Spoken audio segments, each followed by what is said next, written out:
Jesus a todos. Eu sou o pastor Edinaldo Soares, sou pastor da Igreja Cristã Gileade de Limoeiro do Norte. Este é mais um dia que o Senhor nos preparou. Esse é mais um tempo muito especial.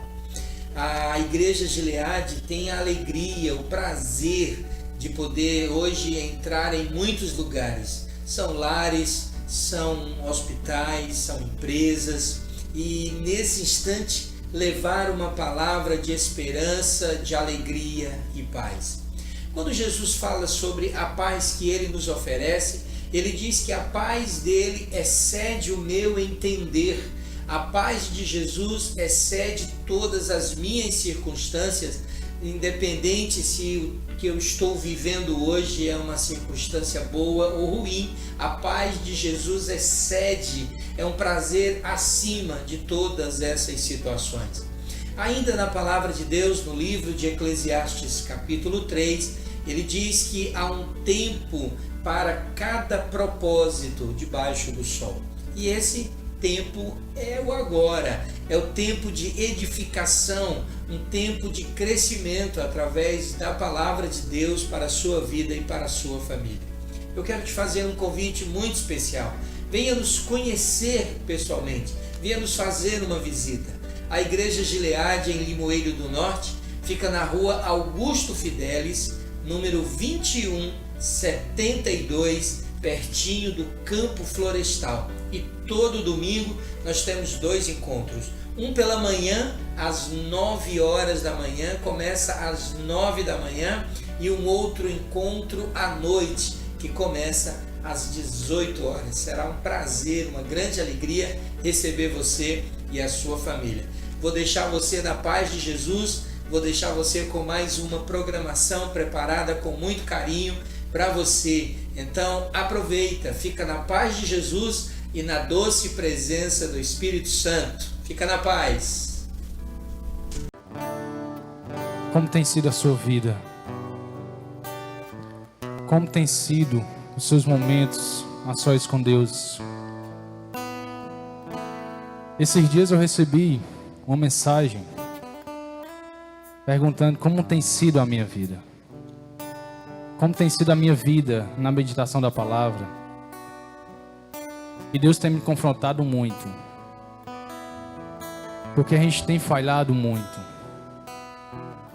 A gente tem deixado a desejar muitas coisas. Não para o homem, mas para Deus. E o que Ele quer não é isso. Ele quer que a gente se prostre. Ele quer que a gente derrame. Ele quer que a gente agradeça pelos livramentos e pelas graças que Ele tem nos dado a cada dia. Não é o seu dinheiro, não é o seu trabalho, não é a sua vida particular que o impressiona, mas sim a sua verdadeira adoração, a sua verdadeira intimidade, a sua verdadeira sinceridade, a nossa sinceridade com Deus. Isso o impressiona.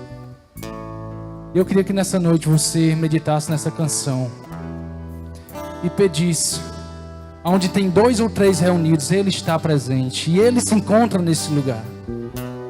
Desde o momento que você adentrou naquela porta, Deus tem tocado na sua vida tremendamente. Eu queria que nesse momento você meditasse como tem sido a sua vida, como tem sido derramado o Espírito Santo sobre o mover na sua vida. Faça isso nessa noite.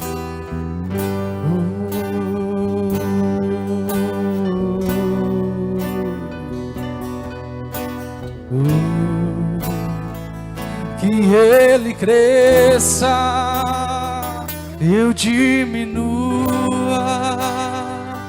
Ele apareça.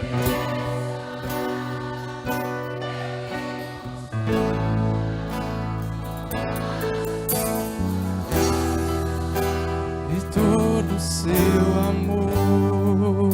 infinita humildade servo de todos os irmãos, que ele cresça.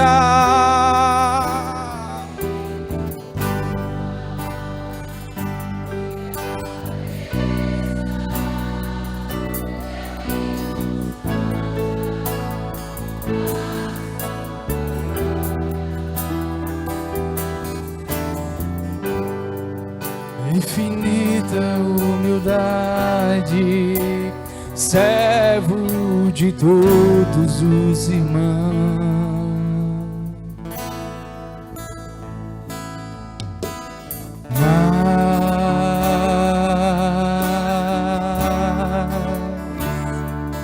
De ti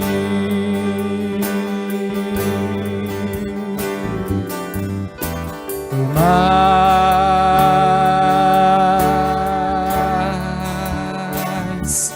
de ti e menos de mim, e menos de mim, e menos de mim, e menos de mim. Que ele cresça, que ele cresça, que eu diminua, que ele apareça, que eu me constranja com a sua glória e todo o seu amor. Infinita humildade, servo de todos os irmãos, que ele cresça, que eu diminua, que ele apareça, que eu me constranja com a sua glória e todo o seu amor. Infinita humildade, servo de todos os irmãos.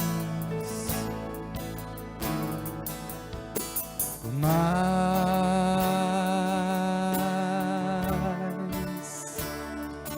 de ti,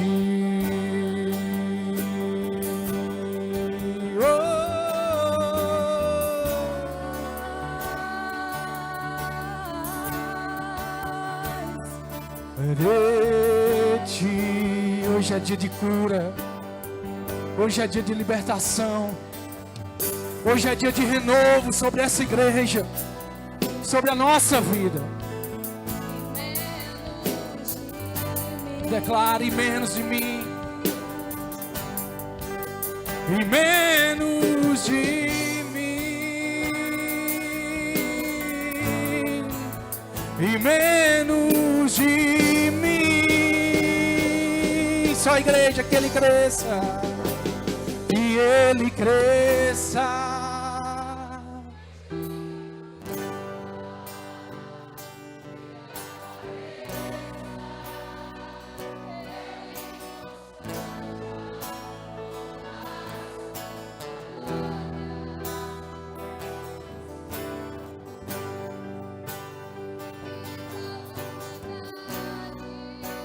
Servo de todos os irmãos, que ele cresça, que eu diminua, que ele apareça, que eu me constranja com a sua glória e todo o seu amor.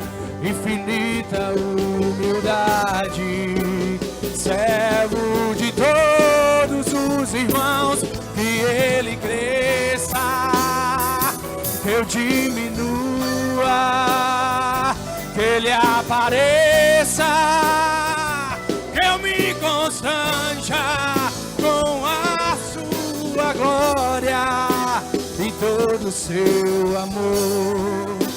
infinita humildade, servo de todos os irmãos, santo, santo, Santo Espírito, és bem-vindo aqui, vem inundar, encher, é o desejo do meu coração, sermos inundados por tua glória, Senhor. Santo Espírito, és bem-vinda, vem inundar, encher esse lugar. É o desejo do meu coração, sermos inundados por tua glória, Senhor.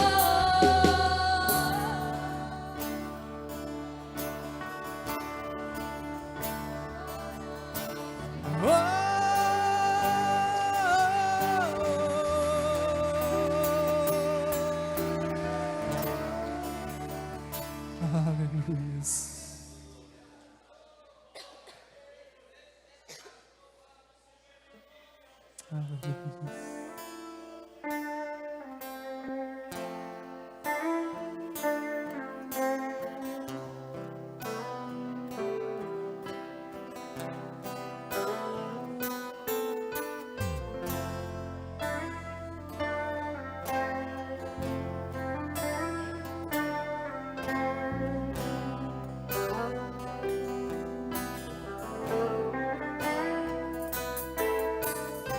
Segura estou nos braços daquele que nunca me deixou.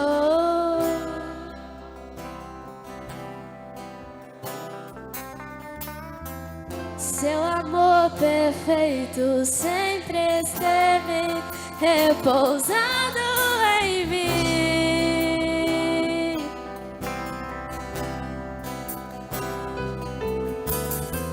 Segura estou nos braços daquele que nunca me deixou.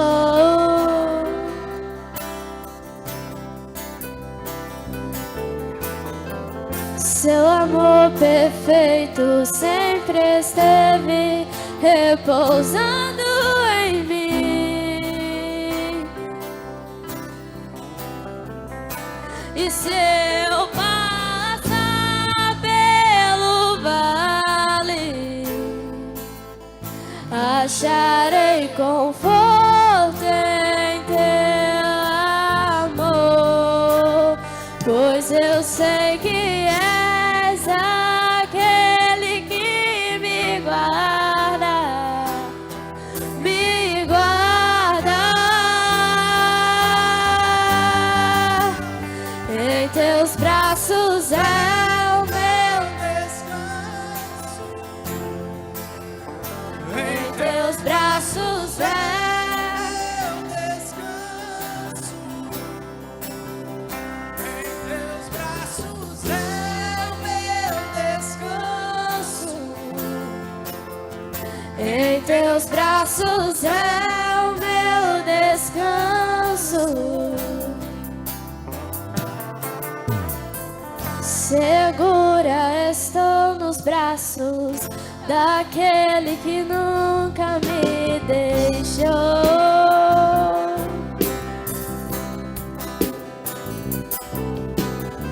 Seu amor perfeito sempre esteve repousado em mim. E se eu passar, e se eu passar pelo vale, acharei conforto em teu amor, pois eu sei que és aquele que me guarda, me guarda.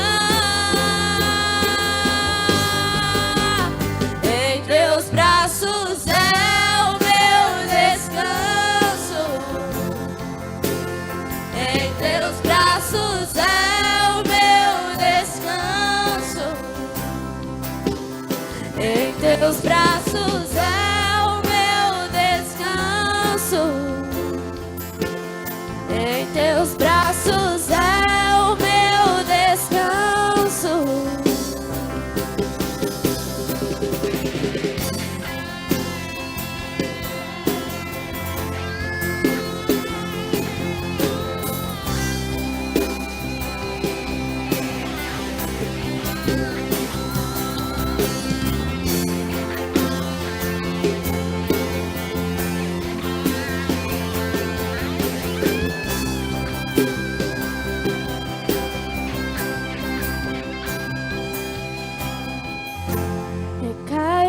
Graça,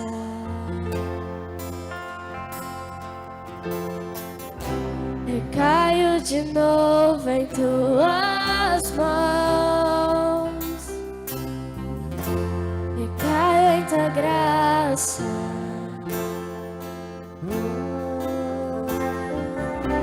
eu caio de novo em tuas mãos. O toque mais puro, amor mais seguro do mundo. O toque mais puro, amor mais seguro. O toque mais puro, amor mais seguro. O toque mais puro, amor mais seguro. E se eu passar pelo vale, acharei conforto em teu amor, pois eu sei que és aquele que me guarda, me guarda. Em teus braços é o meu descanso. Em teus braços é o meu descanso. Em teus braços é o meu descanso. Em teus braços é o meu descanso. Em teus braços é o meu descanso. Em teus braços é o meu descanso. Em teus braços é o meu descanso. Em teus braços é o meu descanso.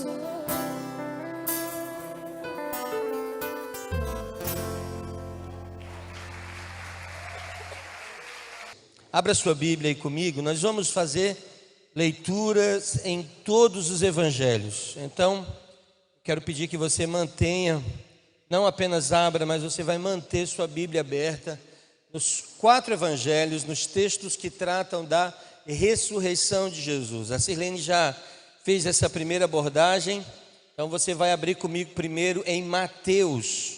Mateus, capítulo 28.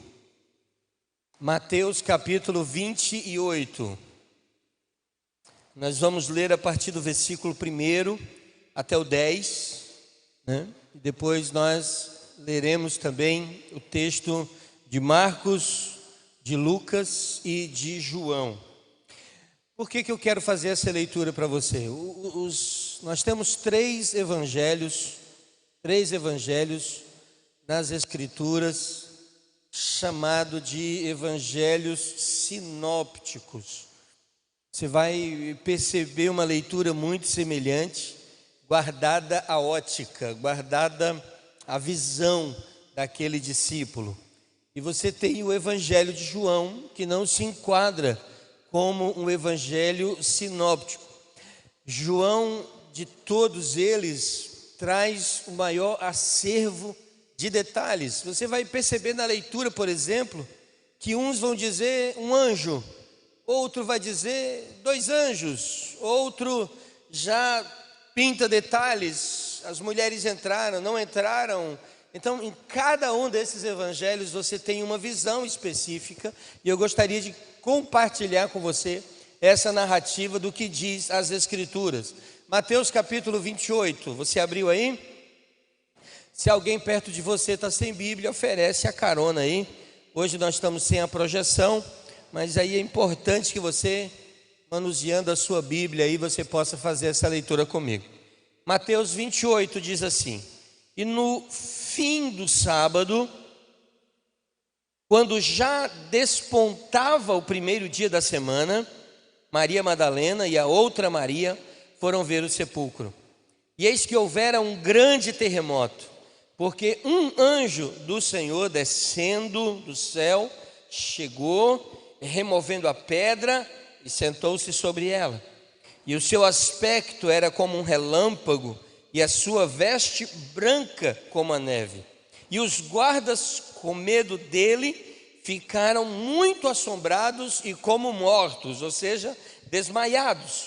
Mas o anjo, respondendo, disse às mulheres: não tenhais medo, pois eu sei que buscai a Jesus que foi crucificado. Ele não está aqui, porque já ressuscitou, como tinha dito. Vinde e vede o lugar onde o Senhor jazia. E depois, imediatamente, e dizei aos seus discípulos que ele já ressuscitou dos mortos. E eis que ele vai adiante de vós para a Galileia. Ali o vereis. E eis que eu vô-lo tenho dito.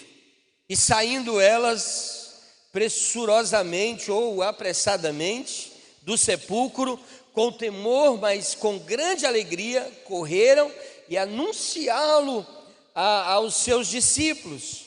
E indo elas, eis que Jesus lhes sai ao encontro, dizendo: eu vos saúdo.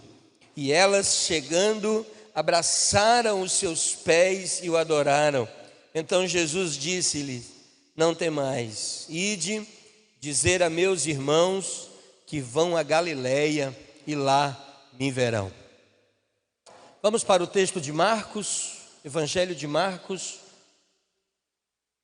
Marcos, capítulo 16, Marcos, capítulo 16. Marcos é de todos o mais sucinto na narrativa, não apenas em relação à ressurreição de Jesus, mas dos discípulos de Jesus.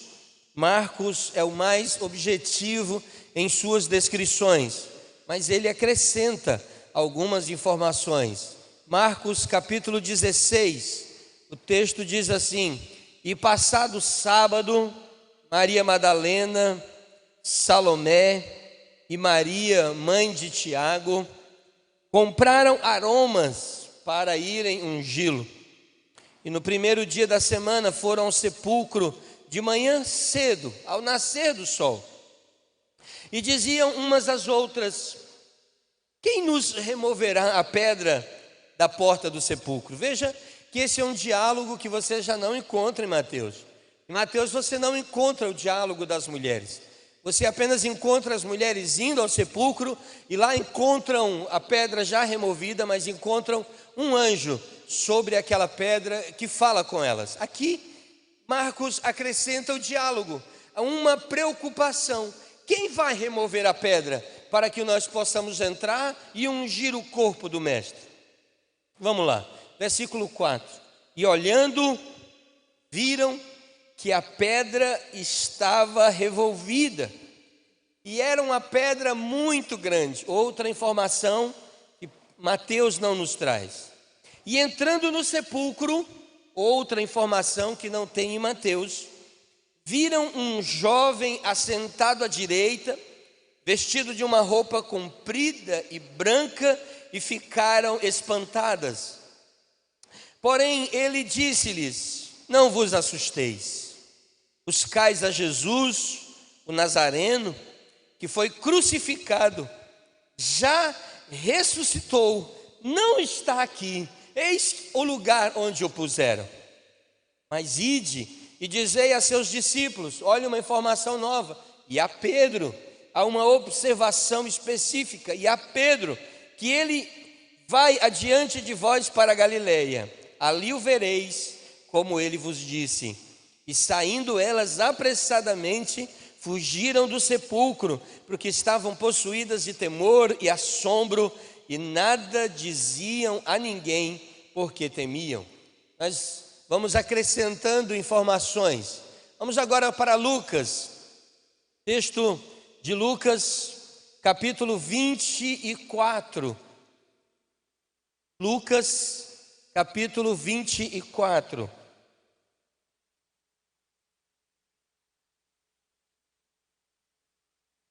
Doze versículos resumem essa narrativa da ressurreição. O texto diz assim: e no primeiro dia da semana, muito de madrugada, foram elas ao sepulcro, levando as especiarias que tinham preparado. Acharam a pedra do sepulcro removida e, entrando, não acharam o corpo do Senhor. E aconteceu que, estando elas perplexas a esse respeito, eis que pararam junto dela dois. O primeiro que faz a observação de dois varões, Lucas, dois varões com vestes resplandecentes. E estando elas muito atemorizadas e abaixando o rosto para o chão, eles lhes disseram: por que buscais o vivente entre os mortos? Não está aqui, mas ressuscitou. Lembrai-vos como vos falou, estando ainda na Galileia, dizendo: convém que o Filho do Homem seja entregue nas mãos de homens pecadores e seja crucificado e ao terceiro dia ressuscite. E lembraram-se das suas palavras, e voltando ao sepulcro, anunciaram todas essas coisas aos 11 e a todos os demais. E eram Maria Madalena e Joana, e Maria mãe de Tiago, e as outras que com elas estavam, as que diziam estas coisas aos apóstolos. E as suas palavras lhes pareciam como desvario, e não as creram. Pedro, porém, levantando-se, correu ao sepulcro, e abaixando-se, viu só os lenços ali postos, e retirou-se, admirando consigo aquele caso. Vamos agora à última narrativa de João, João capítulo 19, apóstolo João, capítulo 20, João capítulo 20.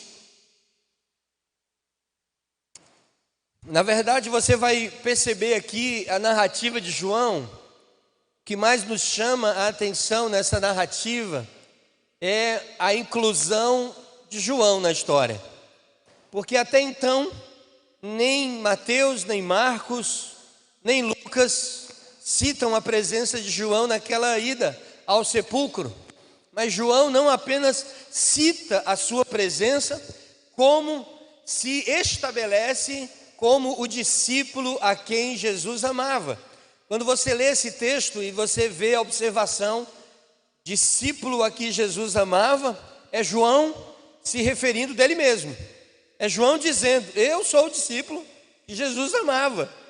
Isso nos ensina um princípio muito importante.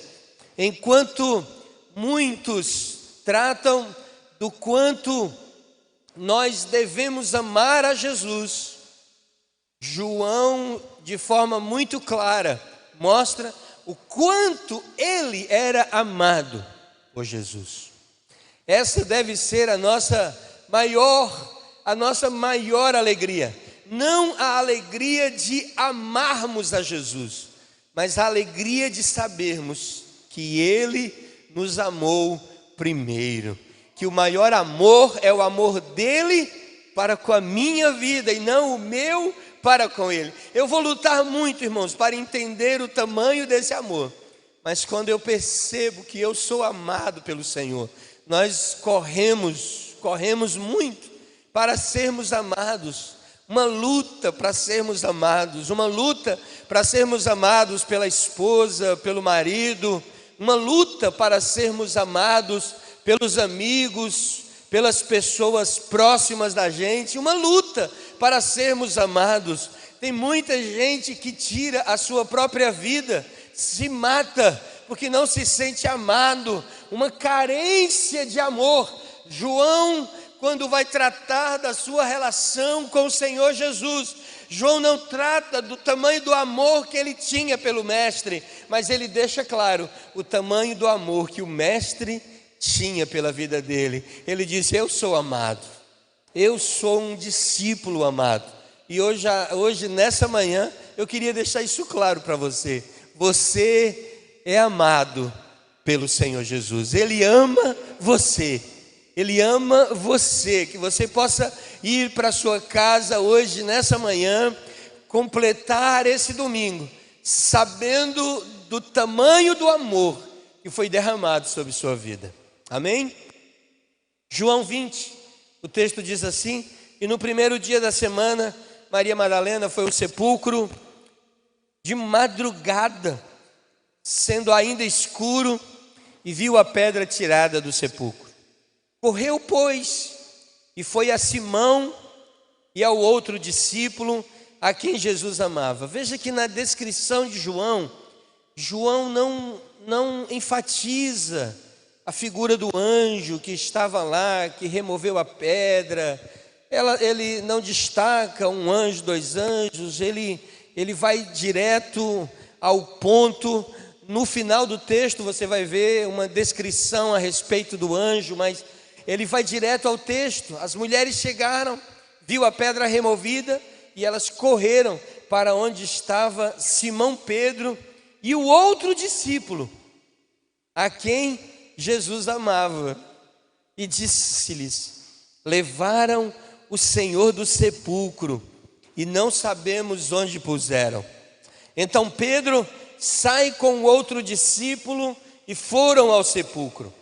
Os dois corriam juntos, mas o outro discípulo correu mais apressadamente que Pedro e chegou primeiro ao sepulcro. E abaixando-se, viu no chão os lençóis, todavia não entrou. Chegou, pois, Simão Pedro, que o seguia, e entrou no sepulcro, e viu no chão os lençóis, e que o lenço que tinha estado sobre a sua cabeça não estava com os lençóis, mas enrolado numa parte, num lugar à parte. Então entrou também o outro discípulo, que chegara primeiro ao sepulcro, e viu e creu, porque ainda não sabiam a escritura que diz que era necessário que ressuscitasse dos mortos. Tornaram, pois, os discípulos para a sua casa. Eu queria, antes de trazer o texto que separei de forma mais detalhada para essa manhã, eu queria me detalhar um pouco sobre o texto de João, capítulo 20. João, ele tem uma conversa mais objetiva nesse aspecto, mas ele acrescenta inúmeros detalhes que nenhum dos outros apóstolos traduziu. Por exemplo, João se detém na ida até o sepulcro. Esse é o ponto alto da narrativa de João. É a ida de Pedro e ele, João, o discípulo a quem Jesus amava. Algo marca esse texto. Duas informações preciosas. Primeiro, a informação de que quando as mulheres avisaram que o túmulo estava vazio, os dois discípulos saíram correndo. Na metade da corrida, um discípulo apressou-se e correu mais, ou o outro freou e correu menos. Mas no resumo da ópera, João chega primeiro no sepulcro. Pedro chega depois. E eu queria perguntar para você nessa manhã: você sabe por que essa narrativa ela ilustra esse detalhe? Bom, boa parte dos autores, os comentaristas da Bíblia, eles fazem algumas ideias. Eu vou te contar uma delas, que eu acredito que seja a mais real, ou a que talvez mais se encaixe nesse momento. A corrida dos dois discípulos em direção ao sepulcro. João era alguém extremamente bem resolvido em relação ao amor que ele tinha pelo Senhor. E eu queria que você nessa manhã pudesse pensar nisso. Você precisa ser alguém bem resolvido em sua mente em relação ao seu sentimento por Jesus. Pedro não estava tão bem resolvido assim, porque o último encontro de Pedro com Jesus foi um encontro confrontador. Pedro disse: Jesus, jamais te negarei. Mas Jesus olha para Pedro e diz: você está enganado, você vai me negar sim. E antes que o galo cante uma vez, você vai me negar 3 vezes. Esse encontro mexe com a vida de Pedro, porque Pedro sempre lutou para demonstrar o amor que ele tinha por Jesus. Pedro é o discípulo que mais se esforça para mostrar que ama. Pedro é o único que, quando os soldados vieram prender a Jesus, ele, pescador, dá de cabo de uma espada e pula na frente para defender Jesus, como que diz: ninguém toca nele, e se for para tocar nele vai ter que me matar primeiro. Há uma luta no coração de Pedro para provar para Jesus que ele ama Jesus. Há um desafio de Pedro de mostrar a sua intensidade. Jesus chega para Pedro e diz assim: Pedro, vou lavar os teus pés. E Pedro diz: jamais, eu não sou digno que o Senhor lave meus pés. Aí Jesus diz: pois se eu não posso lavar teus pés, Pedro, você não tem parte comigo, Pedro. E aí Jesus disse: homem, pelo amor de Deus, se for desse jeito, não lave só os pés não, me dê um banho. Porque eu quero dizer uma coisa, eu quero mostrar, eu quero provar o quanto eu sou fiel ao Senhor, o quanto eu estou junto com o Senhor. E a traição e a negação de Pedro corrói o coração de Pedro. A Bíblia não conta onde estavam os 11 discípulos no sábado que antecedeu a ressurreição. Esse é um texto que a Bíblia não trata. Mas a Bíblia deixa claro a presença de 2 discípulos muito próximos do lugar onde Jesus estava crucificado. E quem eram esses discípulos?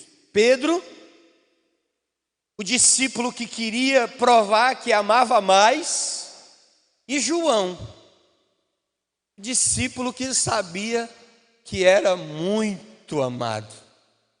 O confronto de sentimentos estava sentado na mesma casa, possivelmente a casa da mãe de João Marcos, um lugar onde a igreja primitiva, a igreja que a Sirlene comentou na leitura do texto, muito se reuniu. Grandes reuniões aconteceram ali na casa da mãe de João Marcos, inclusive aquele momento de orar pela libertação de Pedro mais à frente. Mas aquela manhã de domingo era diferente.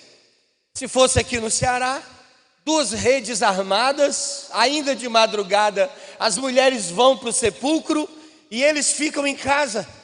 Eles ficam na casa, deitados na rede. Meu avô tinha uma casa na cidade de Boa Viagem, uma casa grande, daquelas casas do sertão mesmo, um alpendrezão, uma sala, uma casa longe de ser forrada, ainda com aquelas linhas de carnaúba. Os quartos que acontecia num canto, você escutava no outro. E ali naquela primeira entrada, quando a gente ia para a casa dele, a gente espalhava as redes ali naquele espaço e dormiam todos ali. E eu acredito que naquela madrugada de domingo, estavam eles deitados ainda em suas redes, quando as mulheres voltaram do sepulcro. E deve ter causado uma certa estranheza, porque elas acabaram de sair para o sepulcro e já retornaram. E aquelas mulheres voltam assombradas e chamam os discípulos. O texto entre Mateus e João deixa claro que os discípulos estavam na área, mas ela só cita João e Pedro. E aí elas chegam para eles e dizem assim: Jesus está vivo, porque o sepulcro está vazio. Nós fomos lá e a pedra está removida e o corpo de Jesus sumiu.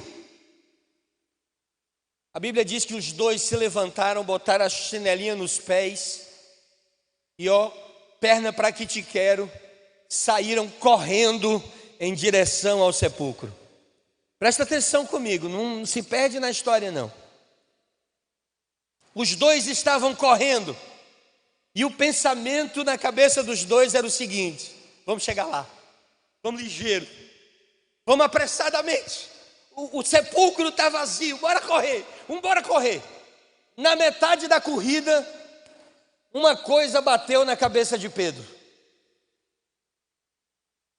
Pedro sai da casa querendo chegar no sepulcro, querendo ver que o sepulcro estava vazio, que Jesus havia ressuscitado. Mas na metade da corrida, o coração de Pedro se lembrou de uma coisa. O coração de Pedro se lembrou que ele havia negado 3 vezes a Jesus. E aí a velocidade diminui. O coração de Pedro começou. Isso aqui, irmãos, é apenas uma ideia. Não está na Bíblia. Mas eu quero justificar uma situação. Vamos encontrar o texto que eu quero justificar. Pedro saiu, versículo 3. Pedro saiu com o outro discípulo e foram ao sepulcro. Veja o que diz o versículo 4. Os dois corriam juntos. Mas o outro discípulo, que João não diz ele diz o outro discípulo, mais à frente ele diz o discípulo a quem Jesus amava, mas o outro discípulo correu mais apressadamente do que Pedro. Eu queria que você pensasse comigo: João correu mais do que Pedro, ou Pedro correu menos que João? Foi João que acelerou o passo, ou foi Pedro que segurou o passo? Na hora da correria, o coração de Pedro sentiu. O que Pedro deve ter pensado foi mais ou menos assim: o que é que eu vou dizer para ele quando eu ver ele? Se ele estiver lá no pé desse lugar lá, se ele estiver esperando a gente lá, o que eu vou dizer para ele?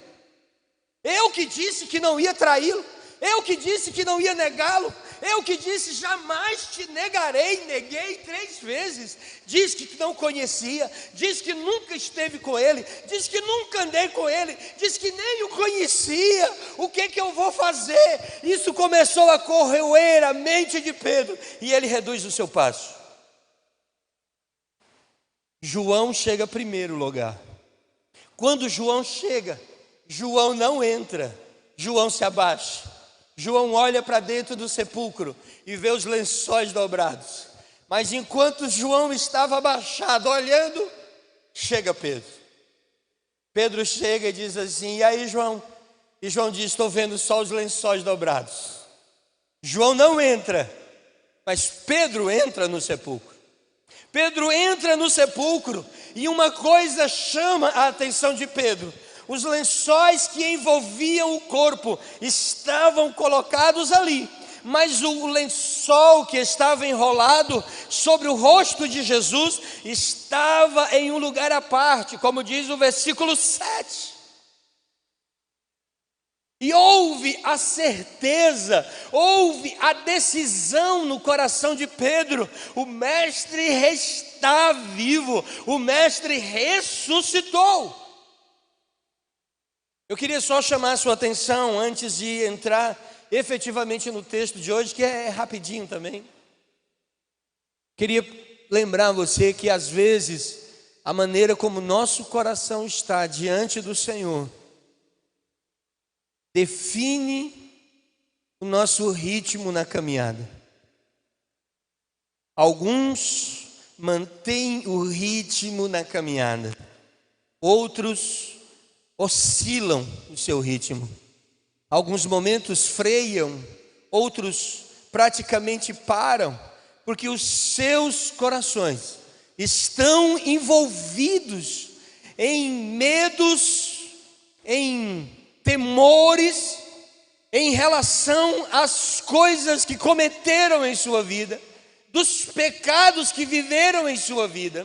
Mas eu quero te dizer hoje uma coisa, para que o seu coração fique livre na caminhada, que você pode caminhar, que você pode correr livremente na direção do Senhor, porque não importa o que você fez, não importa o pecado que você cometeu, o sangue dele já perdoou, o sangue dele já lavou sua vida, você já foi perdoado, você é livre em Cristo Jesus. Não importa o tanto de amor que você tem por ele, o que vale é o tamanho do amor que ele tem por você.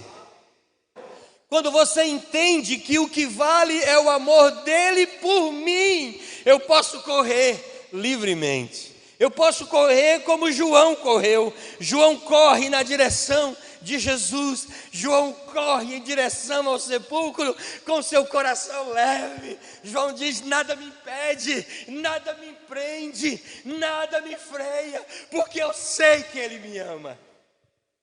A definição maior não deve ser o estabelecimento do meu amor por ele, mas deve ser o entendimento do amor dele por você.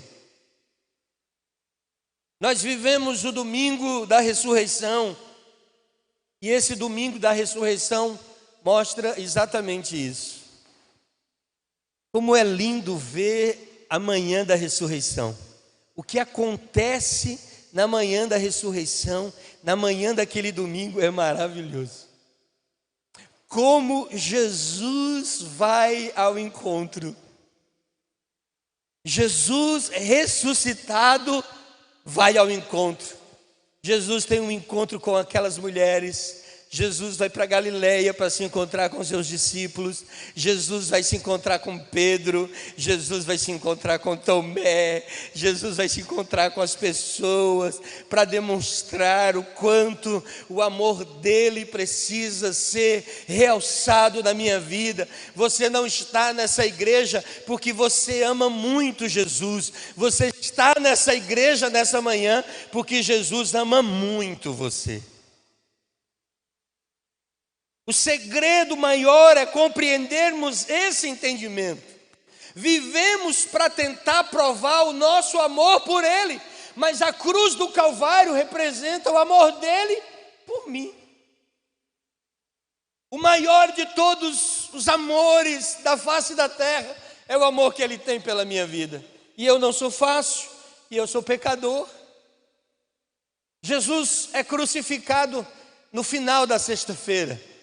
Ao entardecer da sexta-feira, houve pressa, sexta-feira à tarde. Havia inclusive a necessidade de talvez quebrar as pernas daqueles prisioneiros para que eles morressem mais rapidamente. Não quebraram um só osso de Jesus. Mas ao final da tarde, ao entardecer, Jesus entrega o seu espírito nas mãos do Pai e fecha os seus olhos, e ali morre. E há algumas coisas que nós muitas vezes nem prestamos atenção.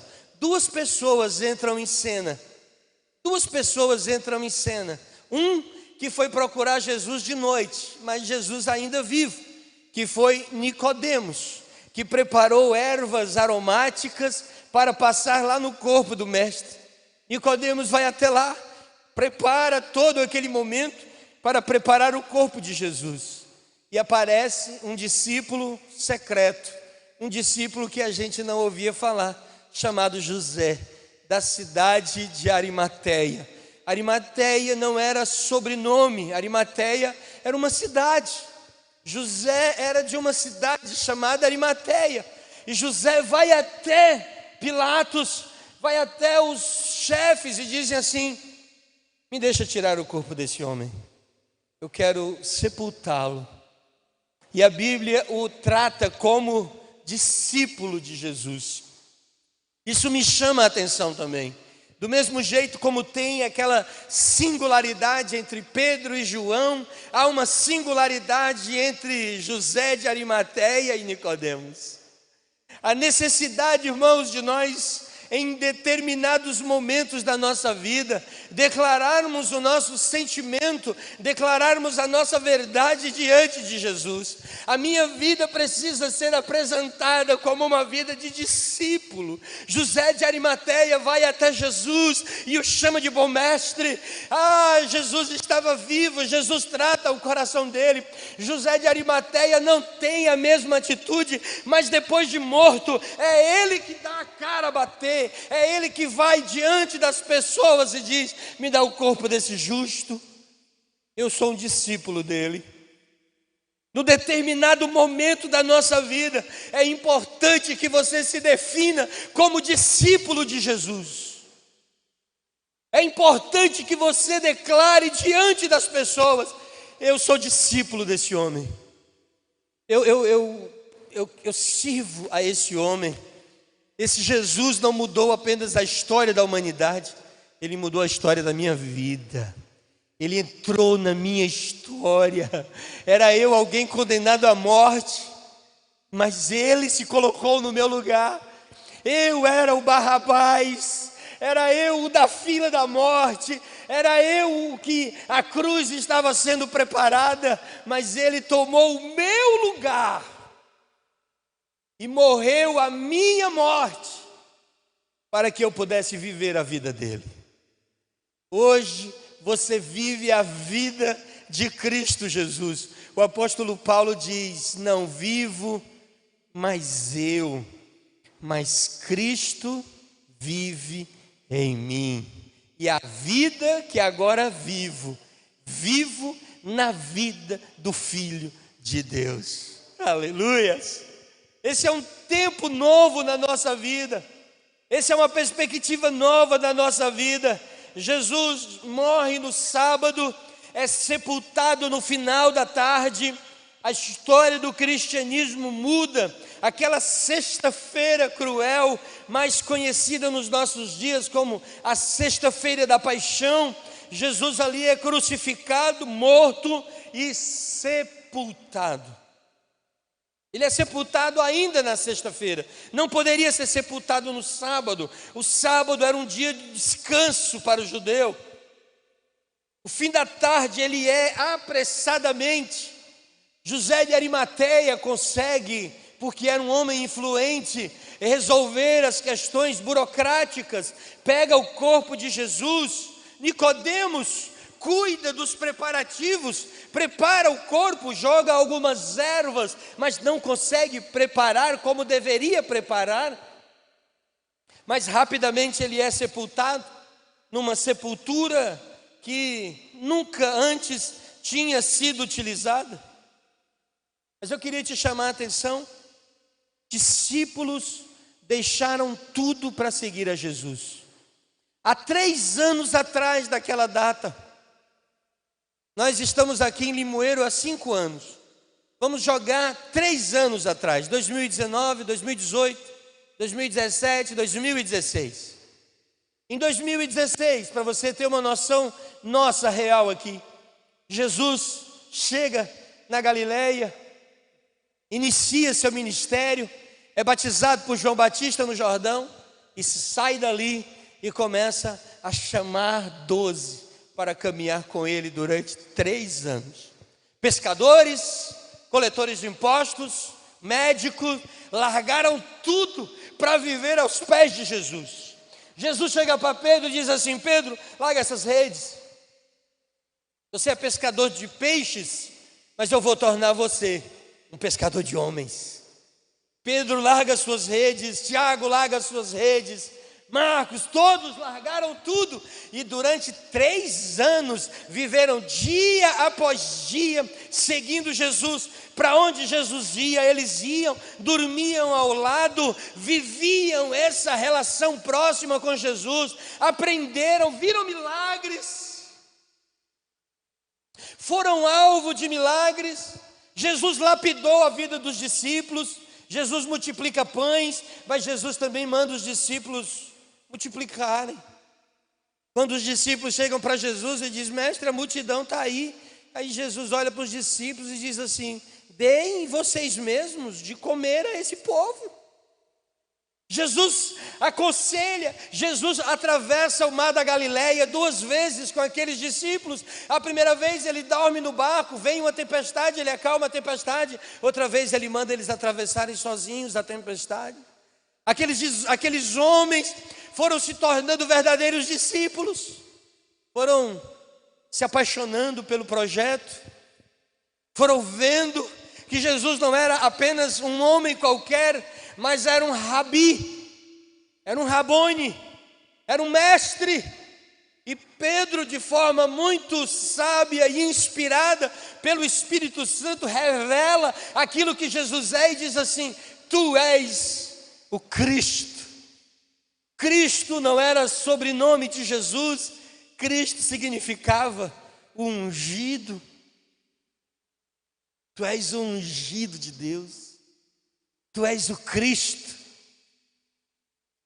Pedro se descobre, mas não apenas Pedro, todos estavam ali, mas Jesus nunca anulou a humanidade daqueles discípulos. Depois de 3 anos, Tomé continuava duvidando, Judas continuava com problemas em relação à sua vida, em relação ao seu caráter. Pedro continuava um homem de temperamento muito forte. Os discípulos continuavam humanos. Os discípulos passaram por uma mudança apenas em Pentecostes. Mas antes do Pentecostes, eles aprenderam a olhar para as pessoas. Jesus disse: o meu discipulado com você é porque eu preciso que vocês aprendam a olhar para as pessoas. Jesus olha para os seus discípulos e diz: ei, olha para eles. Em várias e várias vezes, Jesus parou para cuidar de um cego, para levantar um paralítico na porta do tanque. Inúmeras vezes Jesus, indo para a casa de um, parou para curar de outro. Jesus cura a sogra de Pedro. Os milagres estavam entrelaçados, mas uma das grandes preocupações ministeriais de Jesus era a necessidade de que os discípulos aprendessem a olhar o outro, a amar o outro, a se preocupar com o outro. Eu vim para... E a Bíblia diz que ele veio para os perdidos da casa de Israel. Eu vim para. Jesus vem com um propósito para. E esse para eram gente, eram pessoas. Jesus veio para religar, para unir. Jesus veio para a redenção, Jesus veio para a junção novamente. O homem que havia sido afastado pelo pecado, agora Jesus veio para mostrar que era possível vencer o pecado, era possível vencer a morte. Jesus mostra para os seus discípulos: venham comigo, vamos cuidar das pessoas, vamos dar comida para esse povo aqui, vamos amá-los, vamos se preocupar com eles. Vamos sentar na casa de publicanos, vamos entrar na casa de fariseus. Ah, Zaqueu e sua árvore encontra-se com o Salvador Jesus, e Jesus se preocupa com Zaqueu. Irmãos, Jesus viveu 3 anos intensos de ministério, preocupado com o outro. O último dia de sua vida terrena, o último dia como homem, o último momento como homem, Jesus estava preocupado com o outro. Na cruz do Calvário, Jesus já prestes a sucumbir, a entregar a sua vida, ele olha e diz assim: Pai, perdoa-os. Perdoa-os, eles não sabem o que fazem. Eu sei disso, Pai, eles não sabem o que fazem. Senhor, perdoa eles. Há 3 anos que esses discípulos estão caminhando com Jesus, mas chega a sexta-feira da paixão, Jesus preso, crucificado, e aqueles homens olham e veem Jesus sendo descido daquela cruz, amarrado, porque estava morto, acolhido embaixo, enrolado em panos, e alguns um deve ter olhado para o outro e deve ter dito assim: e agora? O que é que a gente faz? A gente em 3 anos nunca soube o que fazer, a gente esperava por ele.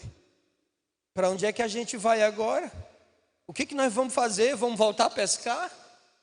Nenhum de nós aqui sabe curar, nenhum de nós sabe fazer nada. A gente viveu na dependência das palavras desse homem que agora morreu. O que nós vamos fazer? O sábado torna-se o sábado da incerteza. Todos nós passamos em várias e várias vezes durante a nossa vida por esses sábados incertos, por esses sábados de dúvidas. São laudos de câncer, e nós olhamos o laudo do câncer e dizemos: o que a gente vai fazer? A gente não sabe o que fazer, rapaz. É quando o seu casamento parece que vai tudo bem, mas amanhece um domingo, um sábado qualquer, e um dos dois diz assim: eu quero o divórcio. É o sábado da incerteza, e você diz assim: e agora? O que é que eu vou fazer?